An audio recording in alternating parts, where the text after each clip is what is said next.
The screaming started exactly 30 seconds after Ambassador Sienna Vale casually mentioned that humans kept predators as pets.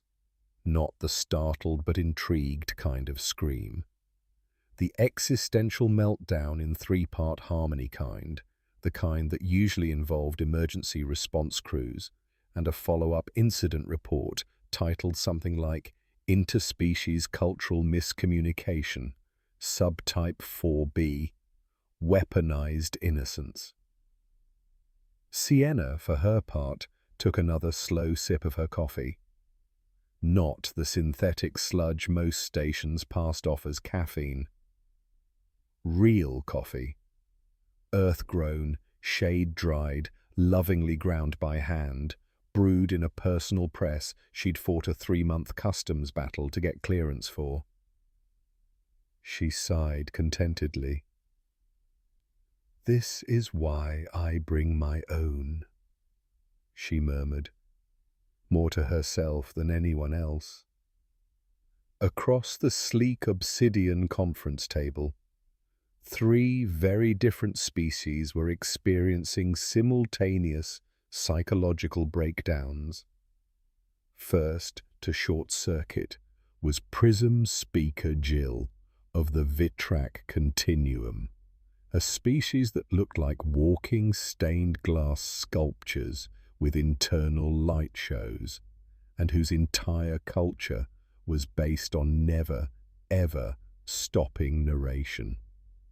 The silence that gripped Jill was unprecedented. The only sound was a faint harmonic hum, like a crystal orchestra holding its collective breath. Then came Arbiter Kivex of the Threx hive mind. 6 spindly limbs flailed in disorganized circles as their ocular cluster blinked in a panicked staccato. Their translator, until now exuding professional monotone complaint, began stuttering. Processing.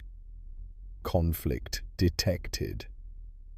Input invalid. Initiating emotional containment protocol. Error. Error. Error. The translator screen fizzled and politely went offline. Lastly, Envoy Oru of the Errol Luminaria, a floating jellyfish-like being suspended in a hover tank of nutrient solution, pulsed a series of colors that Sienna's translator hesitantly identified as cultural panic, acute ontological discomfort, and emotional retreat spiral. The surrounding fluid took on a sickly mauve tone. Sienna slowly set her cup down. "Did I say something wrong?" she asked aloud, genuinely puzzled. The translation matrix showed no glitches. Her credentials were verified, and she was reasonably sure she hadn't accidentally declared war on anyone. Not this week, at least. "We were unaware," Jill managed at last, their internal lighting flickering like a faulty neon sign, "that humans invite carnivorous organisms into their homes. Willingly." "Oh, yeah," Sienna said. "Dogs, mostly. Cats, too, though they're less pets and more emotional landlords. A few snakes, parrots, lizards. Ferrets are popular, though they tend to steal socks." Kivex clicked rapidly again.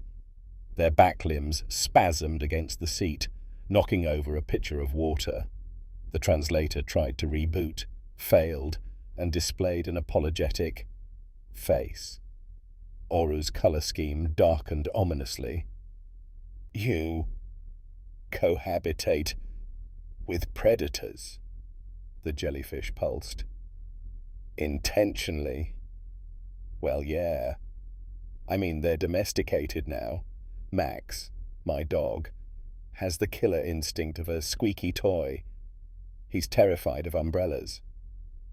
The words did not help.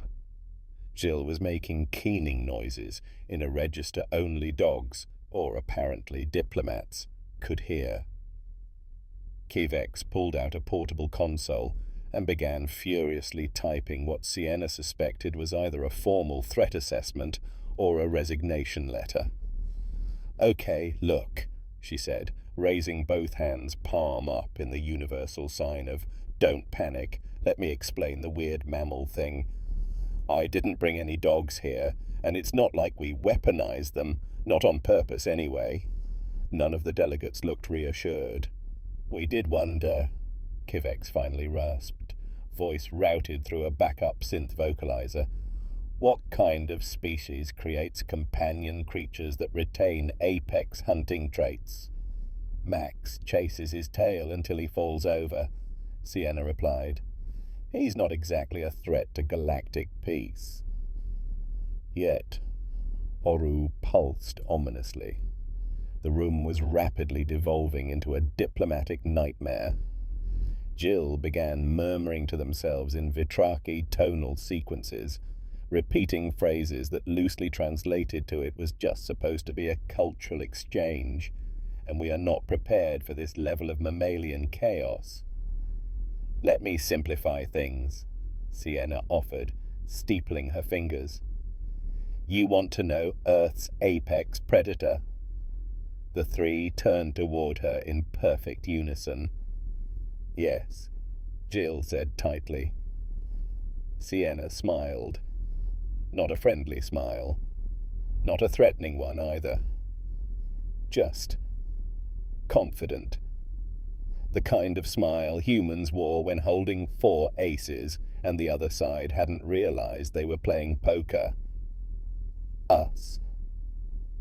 Dead silence. Not the awkward social kind. The "oh stars, we have erred" kind.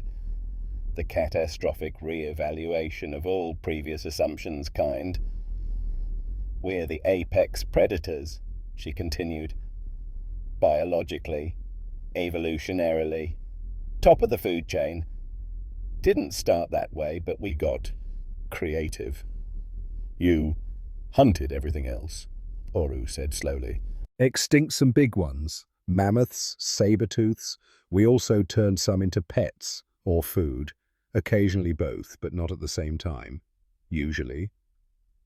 Kivex dropped their data pad. Gilles's voice modulator began emitting static. "We don't do that anymore," Sienna added quickly. "Mostly. Now we use grocery stores." 8 billion, Oru whispered. "You said 8 billion of you." Sienna nodded. "Give or take a few million. Census is always behind." The trio looked at one another with haunted eyes, or whatever approximated that in their various species. Sienna reached for the plate beside her. "Cookie?" Jill twitched. "They're chocolate chip. Homemade. My great-aunt's recipe. Blue ribbon, 3 years running." Kivex made a sound like a dying modem. Oru dimmed to a color that, according to Sienna's datapad, meant contemplating species-wide evacuation protocols. The ambassador folded her hands neatly. "So, what would you like to discuss next? Our music, our art, or how we taught fire to cook our enemies?" That's when the emergency session was called. Sienna poured herself another cup of coffee. Things were finally getting interesting. The emergency recess lasted 40 minutes and was accompanied by the unmistakable sounds of bureaucratic panic. Whispered translations, frantic color changes, the soft, whimpering hiss of a data crystal overheating from too much redaction. Sienna didn't interrupt. She sat politely at the conference table, sipping coffee and nibbling her third cookie. Occasionally she swiped through a news feed. Earth's latest space elevator prototype had cleared its final stress test. That was nice. Across the room, The three delegates re-emerged in slow, synchronized formation, the diplomatic equivalent of, "We didn't fix the problem, but we're going to pretend we did." Prism speaker Gilles looked like they'd been sandblasted. Their inner light was dim and uneven, flickering like a faulty warning beacon. Arbiter Kivex had disconnected their broken translator entirely and was now relying on a voice-assist drone that sounded like a grumpy librarian.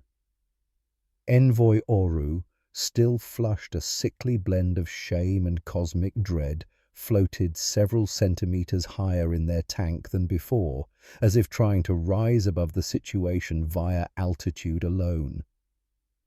Gilles cleared their throat, audibly somehow, and said, "Ambassador Vale, we would like to request further clarification for the cultural exchange records."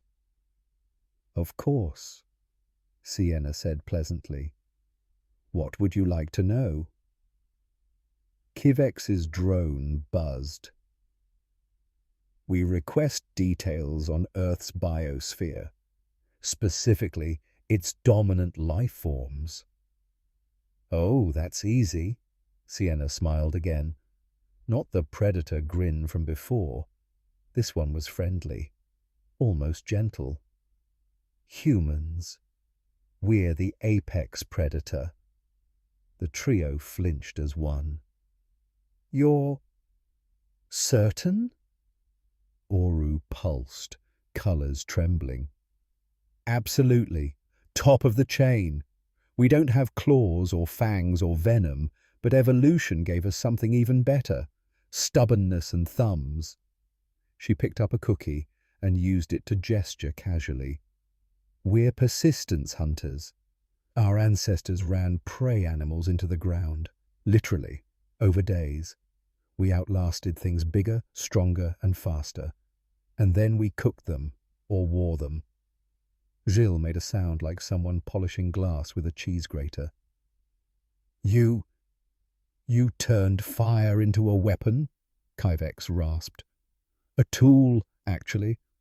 But yes, also a weapon, eventually." Sienna leaned back. She could see it all clicking together for them now. The way human civilizations spread across every climate. How they tamed entire ecosystems. The terrifying implication that every pet, crop, and material was the result of a species that compulsively optimized its environment. "We don't like inefficiency," she said. "You give a human a problem, they'll solve it. If the solution doesn't exist, they'll invent it, or build it, or adapt something else into it." "Your species," Oru began, struggling for the words, "reconfigured your biosphere to suit yourselves." "Well, not always on purpose. But yeah, we selected for traits we liked. Took wild plants and made them into staple crops. Took wolves and made them into golden retrievers. Took giant cattle and turned them into cheeseburgers." Kivex twitched. Gilles stared at her like she'd just confessed to engineering planets for sport. "I brought some pictures," Sienna offered helpfully. She opened a data packet and tossed it to the table's projection grid. A rotating slideshow began. Humans in every climate. Ice fishing in the Arctic. Camel caravans in the desert. Jungle researchers. Alpine hikers. Deep-sea divers. Someone skydiving off a cliff for fun. Oru turned a shade that probably meant emotional shutdown in progress. Jill's lights pulsed rapidly. "So your species is adapted for survival everywhere?" "We've got cities on mountaintops and stations under oceans. We figured out air conditioning, thermal gear, submarine tech, and rebreathers before we figured out consistent international diplomacy." "Why?" Kivex asked weakly. Sienna raised an eyebrow. "Because it was hard." Silence. Sienna sipped her coffee again and said, "What's next on the agenda?" The three delegates exchanged a silent, desperate look. Then Jill straightened with a motion that sounded like cracking glass. "Perhaps a controlled demonstration to better understand human problem-solving capabilities." Sienna's smile returned. "What kind of demonstration?" The test facility was 3 decks below the diplomatic suites, behind a set of blast-rated doors marked with more warning symbols than a munitions depot. Sienna paused in front of them. "You sure this is a test and not the opening sequence of a horror movie?" "The assessment chamber is rated safe for species of Category 7 intelligence and above," Jill said stiffly. "Oh, good," Sienna said cheerfully. "I've always wanted to be measured like a toaster oven." Inside, the chamber was the size of a football field, with high walls, adaptive lighting, and too many surveillance domes watching from the ceiling. The floor was a mess, half obstacle course, half salvage yard. Crates, barriers, ramps, tools, scaffolds, and a scattering of suspiciously generic environmental hazards that looked like they'd been borrowed from a theme park with low safety standards. 30-minute limit, Kivex explained from the observation booth. The objective is to reach the extraction point at the far end using only what's available. "No problem," Sienna said, rolling up her sleeves. "So, what's the catch?" The delegates hesitated just long enough to answer the question. "Well," Oru pulsed, "the environment may evolve. Gravity fluctuations, temperature changes, mild structural shifts," Jill added. "Nothing lethal." Sienna looked down at the floor. It shifted slightly underfoot, like a giant had just shifted in its sleep. "Oh, I see," she said. "You made a survival puzzle box. Cute." Before the diplomats could respond, the door hissed shut behind her. Immediately, the lights dimmed to dusky twilight. The temperature dropped 10 degrees. A low mechanical whir started somewhere to her left. Sienna surveyed the room like a kid at a science fair. "Okay," she muttered. "Let's see what we've got." First, she grabbed the standard emergency kit sitting innocently by the entry platform. Inside were basic tools: a med scanner, a water purification unit, a coil of rope, and a data slate with about 12 boring safety protocols. Sienna ignored the manual, popped open the scanner casing, and started gutting the interior like a practiced burglar. In the control booth, Jill made a high-frequency alarm sound. "She's disassembling the equipment." "Why is she doing that?" Oru pulsed, already shifting toward despair purple. Kivex's drone buzzed. None of the training protocols mention field stripping the tools. Back in the test chamber, Sienna had cannibalized the scanner for its stabilizer gyroscope and the power unit for a surprisingly robust capacitor. With those and a few structural rods from a broken signpost, she began building. It looked like a siege engine, because it was. "She's making a catapult," Kivex said in disbelief. Jill flickered furiously. "That's not in the design tree. There are 12 approved solution paths. None of them involve medieval weaponry." "She's building her own solution path," Oru said faintly. Sienna double-checked her math, gave the makeshift launcher one final adjustment, then looked up and waved at the observation booth like she was checking in for a dentist appointment. And then She launched herself. The catapult arced her over the first 5 obstacle zones in one soaring, ungraceful, but undeniably effective flight. She landed in a half-roll, half-stumble, and gave herself a small clap. That worked better than expected. In the booth, 3 alien delegates watched the alarms light up like a Christmas tree. "She's bypassed 70% of the course," Jill whispered. "She's skipping the adaptive terrain checks entirely," Kivex added. "That wasn't supposed to be possible." Oru pulsed deep crimson. "Should we stop the test?" "Can we?" Jill asked. Sienna, now strolling toward the extraction beacon, casually picked up an unmarked crate, peeked inside, and made a face. "Dry protein blocks," she muttered. "You people really don't want anyone to enjoy surviving." Then she looked up at the ceiling and saw the backup control node. "Oh," she said brightly. "Now that's interesting." The delegates barely heard the words. They were too busy rewriting every line in the human assessment file. 5 minutes later, the conference room's automatic doors hissed open and Ambassador Sienna Vale walked in, slightly dusty, sleeves still rolled up, and carrying what looked like half the internal components of the testing chamber. "Hope you don't mind," she said, setting the components gently on the polished table. "I thought you'd want feedback." None of the 3 alien delegates responded right away. Prism speaker Jill had taken on a cracked, uneven texture, like a glass harp stressed just before shattering.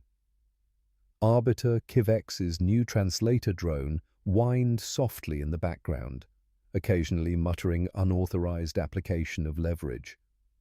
And Envoy Oru had dimmed to a color that Sienna's translator tactfully labeled philosophical despair. "These," she continued, pointing to a few bent brackets and a scorched power cell, "are your sensor mounts. Really elegant design until you apply lateral stress. You've reinforced them for torsion, but not for impact or field adaptation." "You dismantled our test array," Jill said weakly. "Only the redundant bits," Sienna assured him. "All the critical systems are still operational. I just needed a pivot point with a specific yield range, and these brackets were perfect after I bypassed the safety interlocks." "You bypassed?" Kivex blinked all 12 eyes. "Those interlocks require encryption keys." "Sure, but your security encoding was based on an 8-bit recursive pattern. Once I recognized the timing delay between lockouts, it was easy to spoof the access flag." She paused. "Your error handling is solid, though. Didn't trigger a hard fail when I looped the override." Oru made a low, wet humming noise. The translator refused to interpret it. Sienna opened her tablet and began sketching.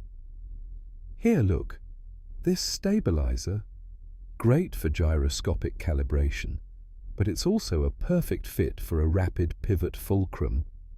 And these power cells? You've down-rated them in the documentation, probably for liability reasons, but they've got a 40% higher output threshold under burst conditions. That's a lot of untapped potential." Kivex whispered. "She reverse-engineered a catapult." Sienna gave him a thumbs up. "It worked beautifully." The 3 delegates stared at her like she'd personally desecrated a temple. "You were supposed to solve the course," Jill said. "Navigate it using provided resources. You were not supposed to redefine the objective." Sienna raised an eyebrow. I thought the goal was to reach the extraction point efficiently. Yes, but so I did, with time to spare. She leaned forward, eyes sparkling. See, here's the thing. You designed that scenario assuming a linear progression. Scan, solve, advance, repeat. That's not how humans work. We don't ask, how do I follow the maze? We ask, how do I remove the maze from the equation? Zill's light patterns flared in agitated bursts. Oru began gently bumping the sides of their hover tank, as if trying to back out of the room without looking like it. Kyvex asked cautiously, "Would you say this is normal human behavior?" Sienna didn't even hesitate. Absolutely. Humans don't just solve problems. We question the assumptions behind the problem. If the parameters don't suit us, we change the parameters. Oru pulsed faint blue. That's very disruptive. Efficient, Sienna corrected, then grinned. Disruption is just what you call it when someone solves your problem faster than you expected. She flipped to another page on her tablet, a hand-drawn flowchart titled Human Decision Tree for Obstacle Navigation. It began with, is this obstacle real or assumed? Can it be ignored, bypassed, or repurposed? What would a caveman with a wrench do? The delegates stared at it like it was a religious text in the wrong religion. Cavex cleared their throat. Let's say you encountered a locked security door with no visible access panel. Sienna shrugged. Is the door important? If so, I'd check the hinges first. Most people attack the lock. Hinges are usually weaker. That's not how security protocols are meant to work, Oru said. Exactly, Sienna said cheerfully. She sipped her coffee, still warm thanks to a vacuum-insulated thermos that could probably survive a reactor failure, and smiled. So, any other tests you'd like me to break? 6 hours after Ambassador Sienna Vale finished casually demolishing a carefully crafted interspecies test chamber, her coffee had gone cold. Not that she noticed. She was too busy showing a room full of Dominion Agricultural Council representatives how rotating legumes could restore soil nitrogen, how Earth's composting techniques neutralized pathogen spread, and, somewhat reluctantly, why humans had dozens of ways to kill unwanted insects using fermented vinegar. I'm sorry, she added, but if you don't have at least 6 household hacks involving baking soda and anxiety, are you even a human? Across the stars, however, her words had sparked something far more dramatic. In Triarchate Command, a secure orbital facility orbiting the third moon of Chakral 12, Commander Vashrek of Strategic Analysis Division stood before a towering holographic cascade of galactic activity. The screens should have shown familiar data flows, border tensions, trade tariffs, containment protocols. Instead, everything pulsed bright green. Urgent cooperation request, immediate research proposal, high priority technology exchange. The command center was buzzing. Dozens of analysts were running simultaneous assessments, some muttering in disbelief, others triple-checking numbers they no longer trusted. "Status report," Vashrek barked. "Sir," said Lieutenant Corvin, her crest feathers twitching with alarm, "we've received 71 diplomatic overtures across 17 systems in the last 4 hours, all related to the human delegation." "Delegation?" Vashrek repeated. There was one of them. Yes, sir. She appears to have been enough. Corvin tapped her console, and the central hologrid restructured itself. Agricultural breakthroughs, 300% projected yield increase, engineering collaborations, structural redundancies and improvisational stress tolerances, medical consultation requests, preventive care models and decentralized diagnostics, conflict resolution interest, something called team building through shared objectives, which no one understood but everyone wanted. Vashrek blinked. Did she solve galactic food security over lunch? Yes, sir. And apparently she built a siege weapon out of medical supplies beforehand. The commander turned toward the tactical intelligence section, where Chief Analyst Morel sat surrounded by screens, charts, and an expression that suggested someone had just realized the instruction manual for reality was missing entire chapters. Threat assessment, Vashrek demanded. Morale took a deep breath. Sir, I recommend we discard the current classification framework. Humanity doesn't fit any of it. Explain. They're not aggressive in the usual sense. They're not conquest-driven, but they are overwhelming. He rotated the holographic display, showing a 3D model of Earth's influence spreading not through battles or treaties, but through solutions. Problems that had existed for millennia, resource imbalance, habitat stress, infrastructure inefficiency, were vanishing simply because a single human showed up with a notebook, a thermos, and curiosity. They don't break systems, Morel said. They improve them, obsessively, relentlessly. If something doesn't work, they fix it. If it does work, they still try to improve it. Vashrek narrowed his eyes. Intent. They seem genuinely interested in mutual benefit. They want to help, which frankly is more alarming than if they wanted to conquer us. He turned to the communications officer. Send a priority transmission to Earth. Offer full scientific cooperation, mutual defense, unrestricted tech exchange. Sir, the officer asked, clearly startled. We either work with them, or we get left behind.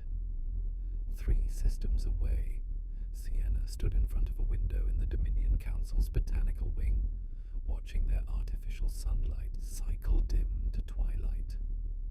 Behind her, 3 agricultural officials were already arguing about rewilding crop variants and intercropping strategies. Her tablet buzzed. 47 new diplomatic meeting requests. Most flagged urgent. Several came with personal invitations.